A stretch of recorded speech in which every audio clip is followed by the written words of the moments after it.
Alright, so let's continue with this D&D app.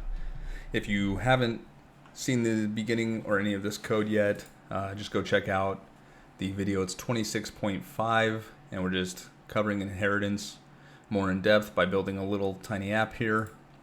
So I want to continue this, and obviously this isn't a very fun game. As you can see, it's not even a game at all.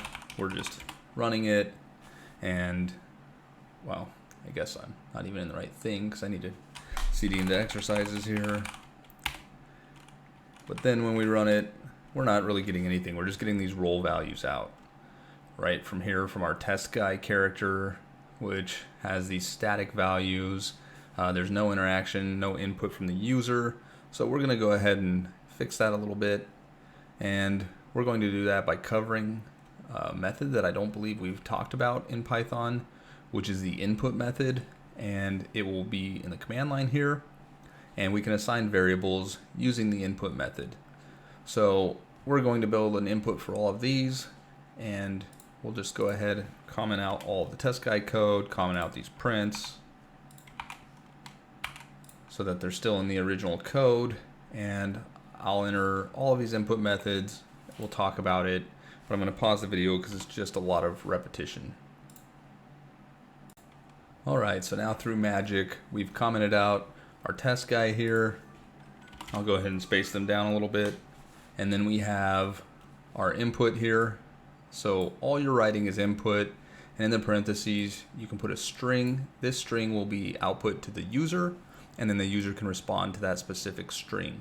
So just really quick, we'll go ahead, save what we have, run it, and you can see here it has character name. We'll name ours Bob. And then it goes over everything, and you can just enter whatever values. We don't have any kind of authentication method or anything to make sure that whatever you're entering is valid. We don't really care about that yet. So right now you can input numbers, you can input strings, floats, whatever you want into this input box, and it will assign it to char name. So to just show that, we'll go ahead and print here, and we'll print char name off.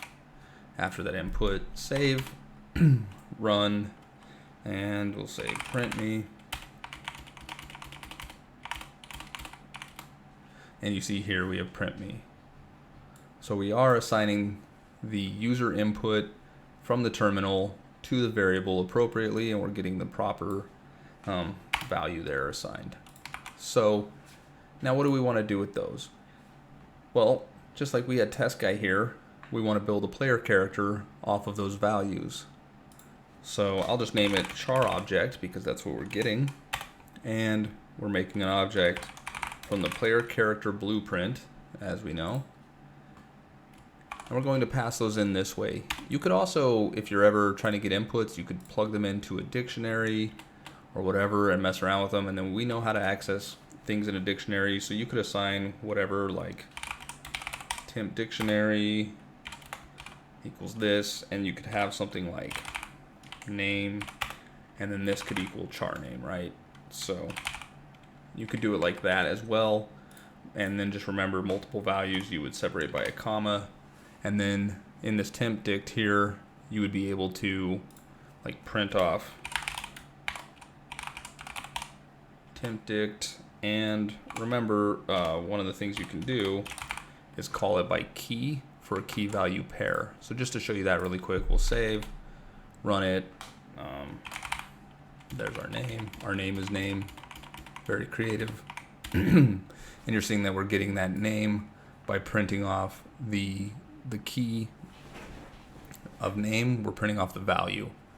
So we're accessing this key and printing off char name. Char name was input from the user as name. So just remember that you can do that as well. But we'll go ahead and delete that. And now we need to enter all of our character variables here. So we'll just assign them. And remember, these are going to be based off of up here because we're using this player character blueprint. So we want to name all of the variables the same thing that they're named up here, minus the self. We don't need self because we're going to pass all of that stuff in when we use this to create the object, the player character object. So down here we just need name, and we can set that equal to char name, and then comma race, char race. And you'll notice that we're just using camel case, which we've covered before, so we can do that for everything. I'm going to just pause the video and fill those in. So there we go, filled in just like magic. And just like we were able to print values from that dictionary, we can print values from our player character here. So we can do something like player character and then put in our space. We can then concatenate or add the char object, and we want to use dot notation, and we want the name value, and then we'll do another space and say created successfully there. Go ahead and save. We'll run this again. Name it make me, pass in our ones again, and you see player character make me created successfully. So now we've got our player coming out, and we're also able to print stuff like we did before, just like we have these test guy methods down here. I'll just go ahead and copy paste them up here just to make sure that our character is working, and our character is char object here, not test guy, so I'll just copy and paste those in. That's why we're getting those errors. And we just want to make sure that the roll method and the skill check method are still working for the player character up to the character dice parent class.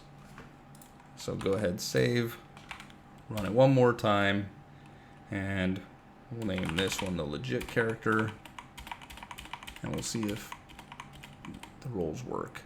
So player character legit created successfully. We see that the roll method and the skill check method are still passed down from the parent, the dice, character dice parent class, to the child, to the object that's made from the child player character. So that is how you can get user input, assign it to variables, and then take those variables, plug them into the blueprint player character, and assign all of that to the variable char object, to this object variable here, and then you can access any of those characters with this dot notation. So thanks for tuning in. We'll continue to build this as we go, and just like and subscribe please, and I think we'll move on learning some more stuff, and we'll come back to the D&D game after this.